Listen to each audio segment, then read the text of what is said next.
ఈశం మాధవం డుండిం దండపాణించ భైరవం వందే కాశీం గుహాం గంగాం భవానీం మణికర్ణికాం.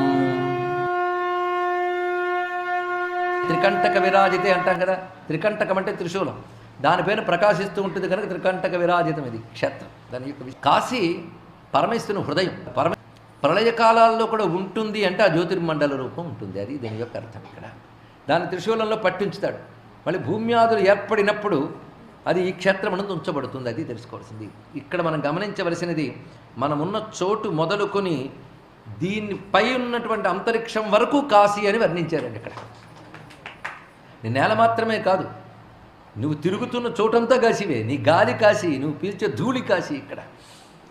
ఇక్కడ తిరుగుతున్నంతసేపు ఆ జ్యోతిర్మండల భావన ఉండాలి. ఇద్దరం కలిసి విడిచిపెట్టకుండా ఉంటాం గనక దీనికి అవిముక్తం అని పేరు.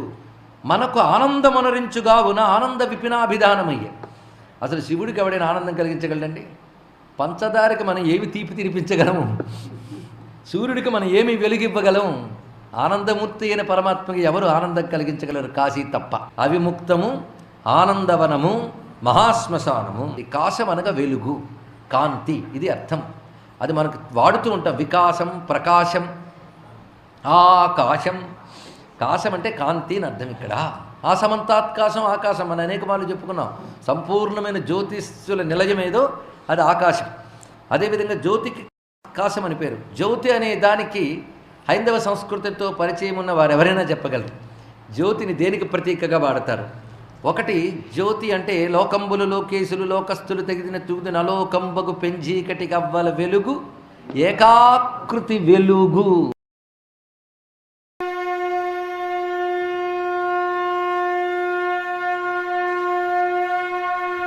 సానందమానందవనే వసంతం ఆనందకందం హతపాప బృందం వారాణసీనాథమనాథనాథం శ్రీ విశ్వనాథ.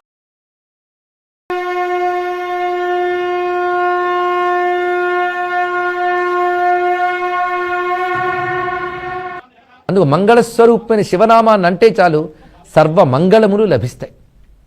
నామమాత్రం చేతనే తాను మంగళస్వరూపుడిని చెప్తున్నాడు స్వామి. అందుకు పరమాత్మ ఏ రూపము లేనివాడు, ఏకతత్వము అని చెప్పడానికి లింగము, అనేకములుగా భక్తులను అనుగ్రహించడానికి వివిధ రూపములు ధరించాడు. అందుకే బ్రహ్మ జ్యోతిస్వరూపంచ భక్తానుగ్రహ విగ్రహం అని శాస్త్రం చెప్తున్నది. ఆయన బ్రహ్మజ్యోతిట. బ్రహ్మజ్యోతి అంటే అన్నిటికంటే అధికుడై అన్నిటా వ్యాపించినవాడు గనక బ్రహ్మ అన్నారు. బృహత్వాత్ బ్రహ్మణత్వాత్ ఇది బ్రహ్మ. అందుకు పరబ్రహ్మ. ఈ పరబ్రహ్మ జ్యోతిస్వరూపంగా ఉన్నాడు. జ్యోతి అనగా చైతన్యము. ఆ చైతన్యముగా విశ్వమంతా వ్యాపించి ఉన్నాడు గనక ఆ చైతన్యానికి స్వరూపంగానే జ్యోతి ఉన్నదట. ఆ జ్యోతికి నిజానికి ఏ రూపము లేదు. అన్ని రూపాలకు అది ఆధారము, అన్ని రూపాల యందు అదే ఉన్నది. అందుకు పరమేశ్వరుని జ్యోతి రూపంగా భావించేటప్పుడు లింగరూపుడు అంటున్నారు.